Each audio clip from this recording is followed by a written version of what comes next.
लगातार हो रही बारिश ने लोगों का जनजीवन अस्त व्यस्त कर रखा है, जिसका सीधा असर लोगों के स्वास्थ्य पर पड़ रहा है। भरतपुर में भी पाइपलाइन में लीकेज के चलते बारिश की दूषित पानी लोगों के घरों तक पहुंचा, जिसकी वजह से दर्जनों घरों में 75 से अधिक लोगों में उल्टी दस्त की शिकायत मिली। सूचना मिलते ही स्वास्थ्य विभाग ने ग्राम पंचायत भवन में शिविर लगाकर इलाज प्रारंभ किया तथा गंभीर अवस्था वाले मरीजों को आसपास के प्राथमिक स्वास्थ्य केंद्र भेजा गया तथा लगभग 55 मरीजों का इलाज सिविल अस्पताल भाटापारा में किया जा रहा है। वहीं मरीजों के विषय में जानकारी लेने पर डॉक्टरों के द्वारा कैमरे के सामने कोई भी जानकारी देने से मना कर दिया गया। हालांकि क्षेत्र विधायक शिवरतन शर्मा ने मौके का जायजा लेकर डॉक्टरों को बेहतर इलाज के निर्देश दिए हैं। साथ ही जिस पाइपलाइन से दूषित पानी घरों तक पहुंच रहा है, उसे सुधार करवाने की बात कही है। भाटापारा से अमृत साहू की रिपोर्ट। जी सर, मैं तो भरतपुर ले हूँ और वो हमारे गांव में भरतपुर में ना बहुत ज़्यादा ये डायरिया से ग्रसित है लोग मन।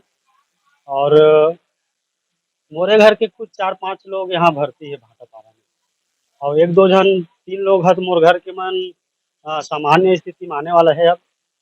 और गांव के मन फिर आज जाते, एक आते एक जाते, इसे टाइप के चला सर। इलाज है सरकारी अस्पताल भाटापारा में होता है सर।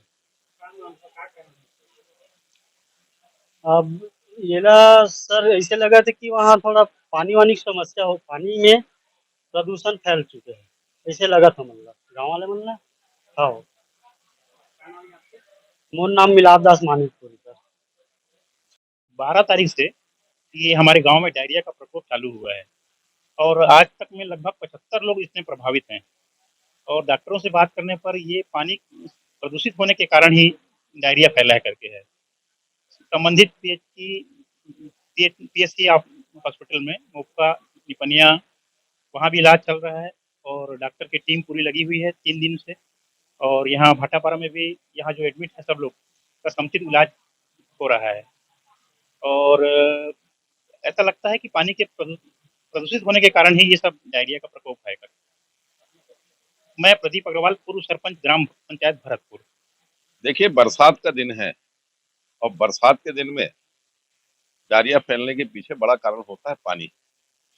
मुझे जो जानकारी मिली है कि गांव में जो पानी सप्लाई हो रहा है, सप्लाई जो हो रहा है वो बोर घुरवे के बाजू में, उसके पानी के रिसने के कारण ये स्थिति निर्मित हुई है, ऐसा डॉक्टरों का कहना है।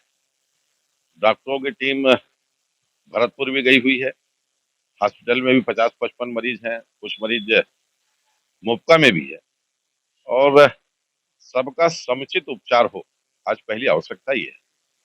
देखिए, अभी मैंने स्पॉट देखा नहीं, इसलिए मैं किसी को दोषारोपण नहीं करता। मैं कल जाऊंगा और कल गांव को घूमने के बाद ही इस विषय पे बातचीत कर। अभी बीएमओ से मेरी बातचीत हुई है, बीएमओ को मैंने कहा है कि एक एम्बुलेंस वहां रखें और वहां प्रॉपर पूरे गांव में डायरिया की जो दवाइयां बढ़ती है वो दवाइयां बढ़ जाए। और निपनिया और मोपका जो नजदीक के हॉस्पिटल है, उस हॉस्पिटल के स्टाफ को भी तैयार रखें इमरजेंसी में काम करने के लिए।